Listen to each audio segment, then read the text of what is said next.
தமிழ் உறவுகள் அனைவரையும் நம்பிக்கை குரல் சேனலுக்கு அன்புடன் வரவேற்கிறோம்.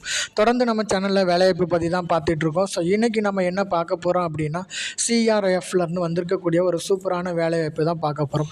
அதாவது சென்ட்ரல் ரிசர்வ் போலீஸ் ஃபோர்ஸ்லேருந்து கொடுத்துருக்கக்கூடிய ஒரு வேக்கன்சி தான் நம்ம இப்போ பார்க்க போகிறோம்.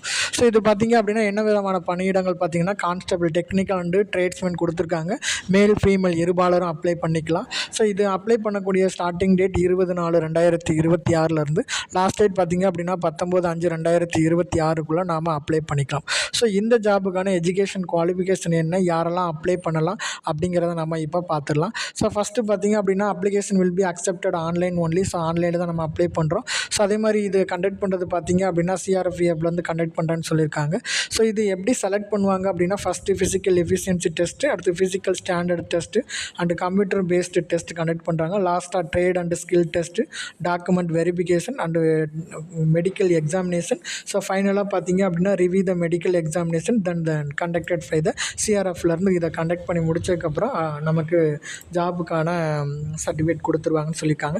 ஸோ கம்ப்யூட்டர் பேஸ்டு எக்ஸாமோட கொஸ்டின் எப்படி இருக்கும் அப்படின்னா, இங்கிலீஷ் அல்லது ஹிந்தியில் மட்டும்தான் இருக்கும்னு சொல்லியிருக்காங்க.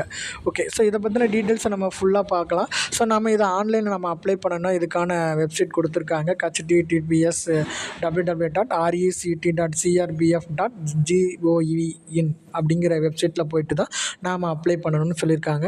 அப்ளை பண்ணுறதுக்கு முன்னாடி கலர் ஃபோட்டோ நம்ம பிரிண்ட் அவுட் எடுத்து வச்சுக்கணும். ஸோ அதே மாதிரி அது அட்மிட் கார்டில் வருதுங்கிறது சொல்லியிருக்காங்க. ஸோ அடுத்து அது மட்டும் இல்லைங்க, the candidate should be bring to 2 colour print out admit card. So examination போகும்போது 2 காப்பி அட்மிட் கார்டு வச்சுக்கணும். ஒன்று வந்து அங்கே சென்டரில் சப்மிட் பண்ணுற மாதிரி சொல்லியிருக்காங்க. ஸோ இந்த ஜாபுக்கான சேலரி விகிதம் கொடுத்துருக்காங்க. 21,700 69,100 வரைக்கும் கொடுத்துருக்காங்க. ஸோ காலி பணியிடங்கள் பார்த்திங்க அப்படின்னா, கான்ஸ்டபிள் வேக்கன்சி, டெக்னிக்கல் அண்ட் ட்ரேட்ஸ்மேனில் 9,175 மொத்தம் கொடுத்துருக்காங்க. ஸோ இது மேலுக்கு பார்த்திங்க அப்படின்னா 9,096 பணியிடங்களும், ஃபீமேலுக்கு பார்த்திங்கன்னா 79 பணியிடங்களும் கொடுத்துருக்காங்க. ஓகே, ஸோ இது மட்டும் இல்லைங்க, இது ஒவ்வொரு டிபார்ட்மெண்ட் வைஸாக கொடுத்துருக்காங்க. அதாவது மேலுக்கு பார்த்திங்க அப்படின்னா ப்ராஸ் பிராண்டு, பார்பரு, பக்லர், காப்லர், அடுத்து குக்கு, ஹார்பண்டர், டிரைவர், மாலி, அப்புறம் ஸோ இந்த மாதிரி வந்து பெயிண்டர், டிரைவரு, ஸோ இதெல்லாம் சேர்ந்து பணியிடங்கள் நமக்கு கொடுத்துருக்காங்க. ஸோ இது ஆல் ஓவர் பார்த்திங்கன்னா ஒவ்வொரு ஸ்டேட்டுக்கும் என்னென்ன பணியிடங்கள் மென்ஷன் பண்ணியிருக்காங்க. இப்போ நம்ம தமிழ்நாடை பொறுத்த வரைக்கும் மொத்த காலி பணியிடங்கள் பார்த்திங்க அப்படின்னா 673 பணியிடங்கள் வந்து நமக்கு கொடுத்துருக்காங்க. ஸோ இந்த 673 பணியிடங்கள் அப்படிங்கிறது ரொம்ப பெரிய பணியிடங்கள் தான். ஸோ இதில் வந்து நம்ம யாரெல்லாம் வந்து மிலிட்ரிக்கு நம்ம அப்ளை பண்ணியிருக்கீங்களோ, ஸோ அவங்களாம் இது ஒரு நல்ல ஆப்பர்ச்சுனிட்டியாக நம்ம பயன்படுத்திக்கலாம். மொத்தம் பார்த்திங்கன்னா 673 பணியிடங்கள் வந்து நமக்கு கொடுத்துருக்காங்க. ஸோ அதே மாதிரி ஃபீமேல் கேண்டிடேட் பார்த்திங்க அப்படின்னா தமிழ்நாடை பொறுத்த வரைக்கும் அவங்க கொடுத்துருக்கக்கூடிய வேக்கன்சி மொத்தம் 8 பணியிடங்கள் வந்து நமக்கு கொடுத்துருக்காங்க. ஸோ அவங்களுக்கு என்னென்ன டிபார்ட்மெண்ட் வைஸ் அப்படிங்கிறதையும் கொடுத்துருக்காங்க. Okay, right. ஸோ இந்த ஜாபுக்காக நம்ம அப்ளை பண்ணுறதுக்கு முன்னாடி அதே மாதிரி பாயினர் வின்னிங் ஸோ அதுலேயும் கொடுத்துருக்காங்க. ஸோ அது மொத்தம் வேக்கன்சி 20 தான் மென்ஷன் பண்ணியிருக்காங்க. ஸோ இந்த எக்ஸாமுக்கு நம்ம அப்ளை பண்ணணும் அப்படின்னா நமக்கு என்னெல்லாம் எஜுகேஷன் குவாலிஃபிகேஷன் வேணும் அப்படிங்கிறத பார்க்கலாம். ஸோ ஃபர்ஸ்ட் ஆஃப் ஆல் பார்த்திங்க அப்படின்னா, all the vacancy for the post of constable the technical and tradesman in CRPF கேபின் இயர் மார்க், நம்ம எவ்வளோ மார்க் எடுத்திருக்கோமோ அதுபடி நம்ம செலக்ட் பண்ணுற மாதிரி சொல்லியிருக்காங்க. ஸோ முக்கியமான எசென்சியல் குவாலிஃபிகேஷன் பார்த்திங்கன்னா, நேஷ்னாலிட்டி வந்தீங்கன்னா இந்தியன்ஷிப்பாக இருக்கணும்.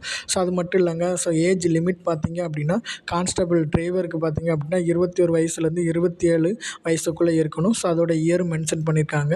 அதாவது 2/1/1999 1/1/2025 வரைக்கும் நமக்கு கொடுத்துருக்காங்க. ஓகே, ஸோ அதே மாதிரி கான்ஸ்டபிள் ஃபார் மற்ற மோட்டார் மெக்கானிக் வெஹிக்கிள், ஹாப்லர், ஹார்பண்டர், டெய்லர் இதுக்கெல்லாம் பார்த்திங்க அப்படின்னா 18 வயசுலேருந்து 23 வயசு வரைக்கும் இருக்கணும்னு சொல்லி மென்ஷன் பண்ணியிருக்காங்க. ஏஜ் ரிலாக்ஸேஷன் கொடுத்துருக்காங்க. எஸ்சிஎஸ்டியாக இருந்தால் 5 இயர்ஸும், ஓபிசியாக இருந்தால் 3 இயர்ஸ் வரைக்கும் நமக்கு கொடுத்துருக்காங்க.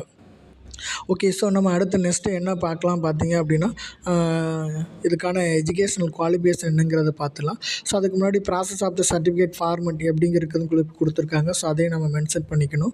அடுத்து எஜுகேஷன் குவாலிஃபிகேஷன் டிரைவருக்கு பார்த்திங்க அப்படின்னா மினிமம் மெட்ரிகுலேஷன் பாஸ் பண்ணியிருக்கணும். அது மட்டும் இல்லைங்க, should possess the heavy transport vehicle driving licence நம்ம வச்சுருக்கோன்னு சொல்லியிருக்காங்க. மெக்கானிக்கல் மோட்டார் வெஹிக்கிளுக்கு பார்த்திங்க அப்படின்னா அதுக்கு உண்டான எஜுகேஷன் குவாலிஃபிகேஷன் மினிமம் மெட்ரிகுலேஷன் முடிச்சிருக்கணும் அல்லது 10th முடிச்சு 10th + 2 எக்ஸாமினேஷன் பேஸில் பாஸ் பண்ணியிருக்கணும். அது மட்டும் இல்லை 2 இயர்ஸ் வந்து இண்டஸ்ட்ரியல் ட்ரைனிங் இன்ஸ்டியூட் ஐடிஐயில் சர்டிஃபிகேட் மெக்கானிக்கல் மோட்டார் வெஹிக்கிள் வந்து சர்டிஃபிகேட் வச்சுருக்கணும்னு சொல்லியிருக்காங்க. ஸோ அதே இது பார்த்திங்க அப்படின்னா ஃபார் ஆல் அதர் ட்ரேட்ஸ்மேனுக்கு பார்த்திங்கன்னா எஜுகேஷன் குவாலிஃபிகேஷன் என்னவா இருக்குது அப்படின்னா மினிமம் மெட்ரிகுலேஷன் அல்லது 11 ரெகக்னேஷன் போர்டில் 10th 12th பேஸ்லேருந்து படிச்சிருக்கணும். டெக்னிக்கல் குவாலிஃபிகேஷன் பார்த்திங்க அப்படின்னா must be proficient and worked in their respective ட்ரேட்ஸில் வந்து ஒர்க் பண்ணிக்கணும்னு சொல்லியிருக்காங்க. ஓகே, ஸோ இதெல்லாம் பார்த்துட்டு தான் நம்ம இந்த ஜாபுக்கு வந்து அப்ளை பண்ணுற மாதிரி இருக்கும். ஸோ அடுத்து முக்கியமான இன்ஃபர்மேஷன் நம்ம இதில் என்ன பார்க்கலாம் அப்படின்னா ஹவு டு அப்ளை. ஸோ எப்படி நம்ம அப்ளை பண்ணணும் அப்படின்னா இதுக்கான டேட் வந்து 20/4/2026 டு 19/5/2026 வரைக்கும் கொடுத்துருக்காங்க. ஸோ இதுக்குள்ளே நம்ம அப்ளை பண்ணிக்கணும். ஸோ அப்ளை பண்ணக்கூடிய வெப்சைட்டும் கொடுத்துருக்காங்க. இந்த ஜாபுக்கு நம்ம அப்ளை பண்ண முடிய எக்ஸாமினேஷன் ஃபீஸ் பார்த்திங்க அப்படின்னா 100 rupees மட்டும்தான் சார்ஜ் பண்ணுறாங்க. ஸோ அதே மாதிரி பார்த்திங்க அப்படின்னா ஓபிசி கேண்டிடேட் மட்டும்தான் இந்த 100 rupees. SC candidate female candidates வந்து அது எக்ஸாமினேஷன் ஃபீஸ் எதுவுமே கிடையாது அப்படிங்கிறதையும் மென்ஷன் பண்ணியிருக்காங்க. ஓகேவா, ரைட். ஸோ அடுத்தது பார்த்திங்க அப்படின்னா சென்டர், எக்ஸாமினேஷன் சென்டர், அதாவது ஃபிசிக்கல் எஃபிஷியன்சி டெஸ்ட்டு அதுக்கெல்லாம் பார்த்திங்க அப்படின்னா சென்டர் எங்கே கொடுத்துருக்காங்க அப்படின்னா நமக்கு தமிழ்நாடை பொறுத்த வரைக்கும் குரூப் சென்டர் சிஆர்பிஎஃப் ஆவடி சென்னையில் வந்து கண்டக்ட் பண்ணுவாங்க.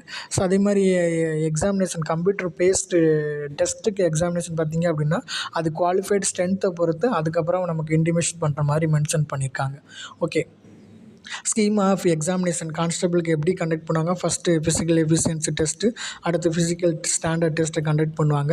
ஸோ இதுக்கப்புறமா பார்த்திங்க அப்படின்னா இந்த ஃபிசிக்கல் டெஸ்ட்டில் எஃபிஷியன்சி டெஸ்ட்டில் என்னெல்லாம் குவாலிஃபைடு ஆகணும் பார்த்திங்க அப்படின்னா டெக்னிக்கல் ட்ரேட்ஸ்மேனுக்கு பார்த்திங்கன்னா 5 kilometers in 24 minutesல வந்து மேல் வந்து பாஸ் பண்ணியிருக்கணும். ஃபீமேலாக இருந்தால் 1.5 kilometers in 8.30 minutesல வந்து பாஸ் பண்ணியிருக்கணும்னு சொல்லியிருக்காங்க. அதே மாதிரி குக்கு, வாட்டர் கேரியர் இவங்களுக்கு பார்த்திங்க அப்படின்னா 1 kilometers in 10 minutesல பாஸ் பண்ணியிருக்கணும். அதே மாதிரி கேர்ள்ஸாக இருக்கும்போது 1 kilometers in 12 minutesல வந்து ஓடி இருக்கணுங்க மாதிரி சொல்லியிருக்காங்க. ஓகே, அடுத்தது பார்த்திங்க அப்படின்னா இந்த எக்ஸாம் கண்டக்ட் பண்ணதுக்கப்புறமா ஸோ இதில் செலக்ட் ஆனவங்கள வச்சுட்டு தான் அடுத்து ஃபிசிக்கல் ஸ்டாண்டர்ட் டெஸ்ட் வந்து கண்டக்ட் பண்ணுறாங்க. ஃபிசிக்கல் ஸ்டாண்டர்ட் பார்த்திங்க அப்படின்னா ஹைட்டை பொறுத்த வரைக்கும் மேலுக்கு 170 சென்டிமீட்டர் இருக்கணும், ஃபீமேலுக்கு பார்த்திங்கன்னா 157 சென்டிமீட்டர் வந்து மினிமம் இருக்கணும்னு சொல்லியிருக்காங்க. ஸோ மற்ற கேண்டிடேட்ஸ் வந்து டிஃபால்ட்டாக ஒவ்வொரு கம்யூனிட்டி வைஸ்டும் நமக்கு கொடுத்துருக்காங்க. ஸோ அதையும் நம்ம ப்ரீஃபாக வந்து நம்ம பார்த்துக்கணும். அடுத்து செஸ்ட்டு பார்த்திங்க அப்படின்னா unexpected 80 centimetres and minimum expansion 0.5 centimetre வந்து இருக்கணும். மேல் கேண்டிடேட் ஒன்லி தான் கொடுத்துருக்காங்க. ஸோ இதை வந்து இதுலேயும் கம்யூனிட்டி வைஸு கொடுத்துருக்காங்க. ஸோ அதையும் நம்ம பார்த்துக்கலாம்.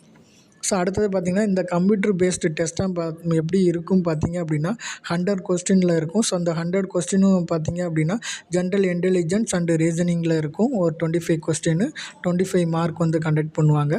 அடுத்து general knowledge and general awareness பார்த்திங்க அப்படின்னா 25 கொஸ்டின் 25 மார்க் வந்து கண்டக்ட் பண்ணுறாங்க. எலிமெண்ட்ரி மேத்தமெட்டிக்ஸ் பார்த்திங்க அப்படின்னா 25 கொஸ்டின் 25 மார்க் வந்து கண்டக்ட் பண்ணுறாங்க. இங்கிலீஷ் நாலேஜில் பார்த்திங்க அப்படின்னா இதே 25 கொஸ்டின் 25 மார்க் வந்து நமக்கு கண்டக்ட் பண்ணுறாங்க. ஸோ ஓவரால் பார்த்திங்க அப்படின்னா மொத்தம் 100 மார்க்குலாம் நம்ம எக்ஸாம் கண்டக்ட் பண்ணுறாங்க. ஸோ 100 மார்க் எக்ஸாம் டூரேஷன் பார்த்திங்கன்னா 2 hours வந்து எக்ஸாமினேஷன் கண்டக்ட் பண்ணுறாங்க. கொஸ்டின் டைப் எப்படி இருக்கும் அப்படின்னா மல்டிபிள் சாய்ஸ் டைப்பில் தான் கொஸ்டின் இருக்கும். கம்ப்யூட்டர் பேஸ்டு எக்ஸாமுக்கு ஒன்லி கொஸ்டினோட லாங்குவேஜ் பார்த்திங்கன்னா இங்கிலீஷ் அல்லது ஹிந்தியில் தான் இருக்குன்னு மென்ஷன் பண்ணியிருக்காங்க. ஓகே, ஸோ அது மட்டும் இல்லை முக்கியமான இன்ஸ்ட்ரக்ஷன் கொடுத்துருக்காங்க. ஸோ என்ன பார்த்திங்க அப்படின்னா negative mark for the each wrong ஆன்சருக்கும் 1/4 மார்க் வந்து கம்மி பண்ணுற மாதிரி நமக்கு மென்ஷன் பண்ணியிருக்காங்க. ஓகே, ஸோ அதனால் கரெக்டான ஆன்சர் மட்டும் நம்ம எழுதினா மாதிரி போதும். ஸோ எக்ஸாம் சிலபஸும் கொடுத்துருக்காங்க. ஜென்ரல் இன்டெலிஜென்ஸில் என்னெல்லாம் கேட்பாங்க, general knowledge of the general அவேர்னஸில் என்ன இருக்கும், எலிமெண்ட்ரி செக்ஷன் என்ன இருக்கும், லாங்குவேஜ் வந்து கொடுத்துருக்காங்க. ஸோ இதிலெல்லாம் என்ன இருக்கும் அப்படிங்கிறத மென்ஷன் பண்ணியிருக்காங்க. ஸோ இதையும் நம்ம ப்ரீஃபாக இதை பற்றின டீட்டெயில்ஸ் வந்து நான் உங்களுக்கு பிடிஎஃபாக சென்ட் பண்ணுறேன். ஸோ அதையும் நீங்கள் பார்த்துக்கோங்க. டாக்குமெண்ட் வெரிஃபிகேஷன் எக்ஸாமினேஷன் பாஸ் பண்ணி physical test, physical efficiency test, standard test இது ரெண்டையும் பாஸ் பண்ண முடிச்சதுக்கப்புறமா computer based test exam conduct பண்ணுறாங்க. ஸோ அதுலேயும் நம்ம செலக்ட் ஆகிட்டோம் அப்படின்னா ஃபைனலாக பார்த்திங்க அப்படின்னா மெடிக்கல் வெரிஃபிகேஷன் தான். ஸோ இந்த மெடிக்கல் எக்ஸாமினேஷன்லையும் பாஸ் பண்ணிட்டோம் அப்படின்னா ஸோ அடுத்து eye checkup eye examination conduct பண்ணுறாங்க. ஸோ அதுலேயும் ஓகே ஆகிடுச்சு அப்படின்னா அதுக்கப்புறம் அட்மிஷன் ஆஃப் த எக்ஸாமினேஷன் அவ்வளோதான். நமக்கு ஹால் டிக்கெட் வந்து அதில் வந்து நம்ம எக்ஸாமினேஷன் பேஸ்ட் வந்து ஹால் டிக்கெட் வெரிஃபை பண்ணிவிட்டு ஸோ நம்ம வந்து என்ன செய்யணும் அப்படின்னா செலக்ட் ஆயிரும் அப்படிங்கிற சொல்லியிருக்காங்க. Mode of selection process. So first physical efficiency test, standard test, computer based டெஸ்ட்டை செலக்ட் செலக்ட் ஆகிட்டாலே போதும். ஸோ அதுக்கப்புறம் ரேஞ்சில் தான் இந்த மாதிரி என்ன கொடுத்துறாங்க அப்படின்னா ஐ செக்கப், மெடிக்கல் செக்கப்லாம் கண்டக்ட் பண்ணுறாங்க. ஓகே. ஸோ இதே மாதிரி ஜென்ரல் பார்த்தீங்க அப்படின்னா டெக்னிக்கல் ட்ரேட்ஸ்மேன் பார்த்தீங்கன்னா 30%, ஓபிசியாக இருந்தால் 25%, ஆல் அதர் கேட்டஸும் 20% ஆஃப் வந்து நம்ம மார்க் வந்து ஓவரால் கலெக்ஷனில் வந்து நம்ம எடுத்திருக்க மாதிரி நமக்கு மென்ஷன் பண்ணியிருக்காங்க. ஸோ அதனால் வந்து அதில் கொஞ்சம் கேர்ஃபுல்லாக வந்து எக்ஸாமினேஷன் ப்ரிப்பேர் பண்ணிவிட்டு நம்ம இந்த ஜாபுக்கு வந்து நம்ம அப்ளை பண்ணிக்கலாம். இந்த வீடியோ உங்களுக்கு பிடிச்சிருக்குன்னு நினைக்கிறேன். பிடிச்சிருந்துச்சு அப்படின்னா லைக் பண்ணுங்கள், ஷேர் பண்ணுங்கள், சப்ஸ்கிரைப் பண்ணுங்கள். மீண்டும் ஒரு வீடியோவில் உங்களை சந்திக்கிறேன். நன்றி, வணக்கம்.